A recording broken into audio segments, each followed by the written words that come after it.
It is fitting that Australia's richest handicap cycling race should be held in an area where so many have come to seek riches in the past.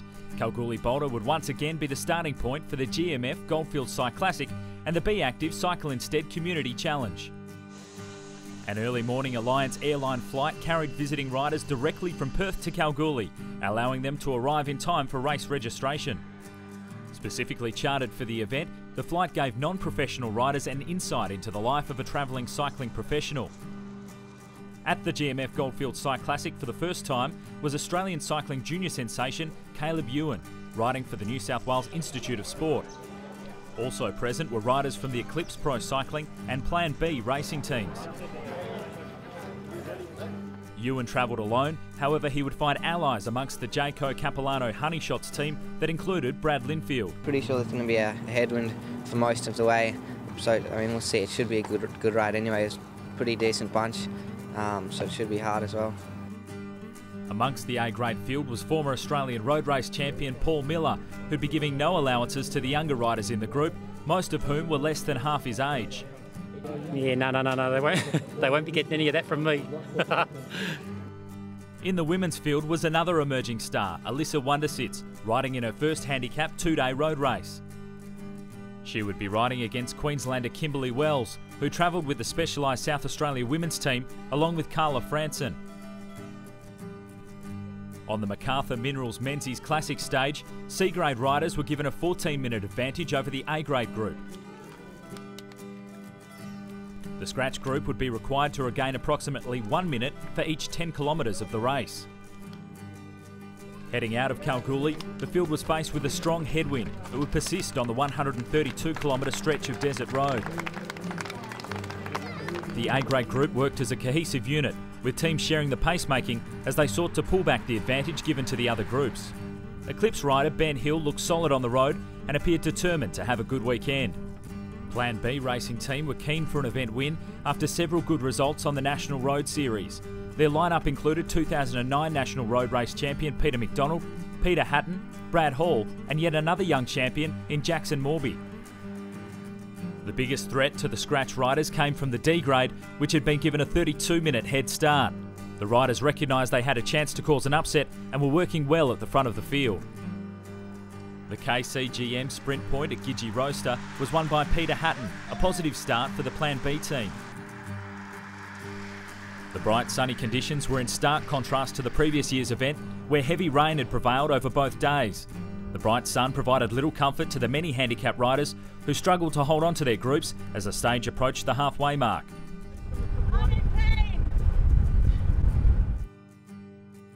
The long, straight stretches of road allowed the A-grade riders the opportunity to sight their prey.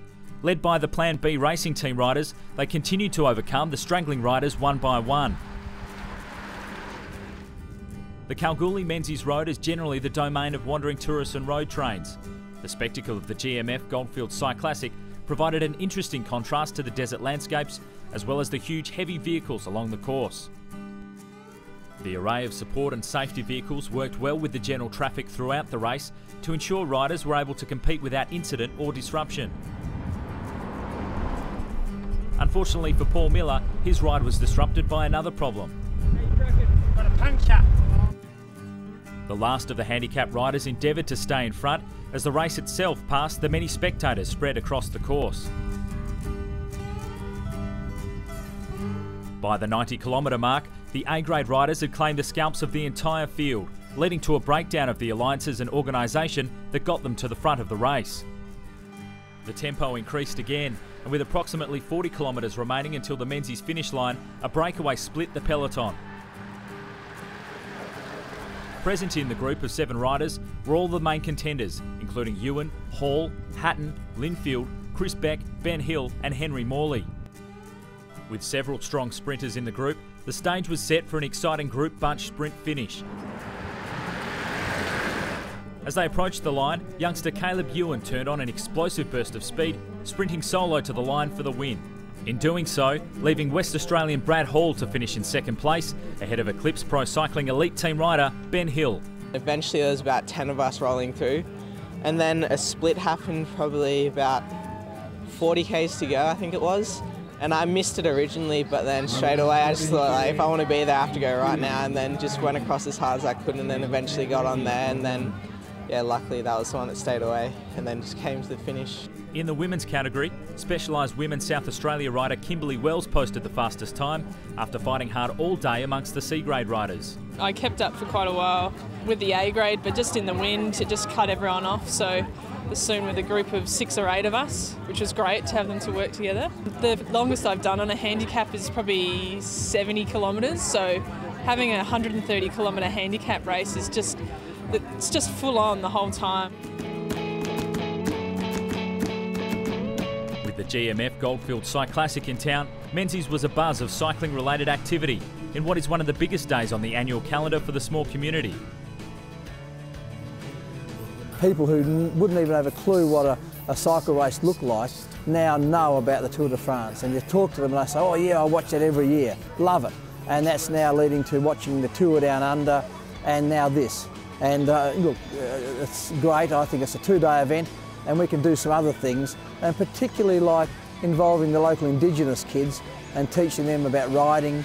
And it'll be a great one day to involve one, get him riding here from this event and going to represent Australia in the Tour de France.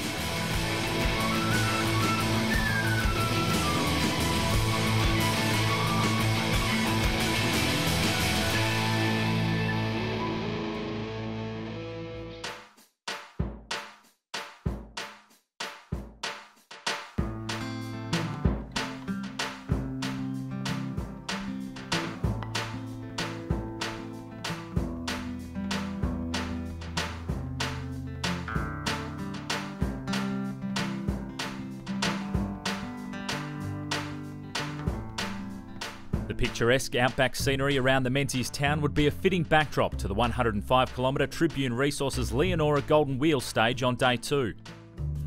One face that stood out of the handicap riders is that of veteran C-grade rider Jeffrey Marshall.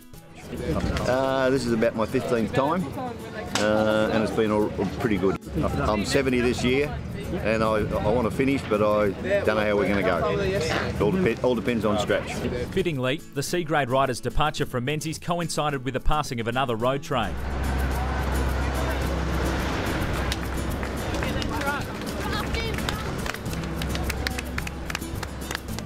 The scratch riders prepared to again chase the handicap groups, pushing into what would be a constant headwind. This time they were faced with a deficit of 38 minutes over the 105 kilometres, meaning they would need to pull back about 2 minutes on the D-grade riders for each 5 kilometres of racing. The A-grade riders set out with greater intent than the first stage, aware of the more difficult task that lay ahead. The group rode well as a bunch, with teams rotating through freely, maintaining a pace around 45 kilometres an hour into the wind.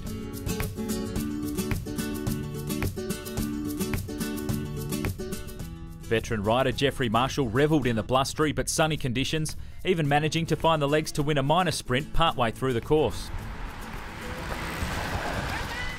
As the day progressed, the B-grade riders gained confidence of a handicapper's win as they fought collectively to keep ahead of the chasing A-grade group. Behind them, the scratch group was pushing hard, setting a high pace after recognising the threat which had now emerged from the B-grade group. The C-grade bunch were quickly surpassed by the scratch group, who were themselves moving like a road train along the course, gaining ground on the B group riders.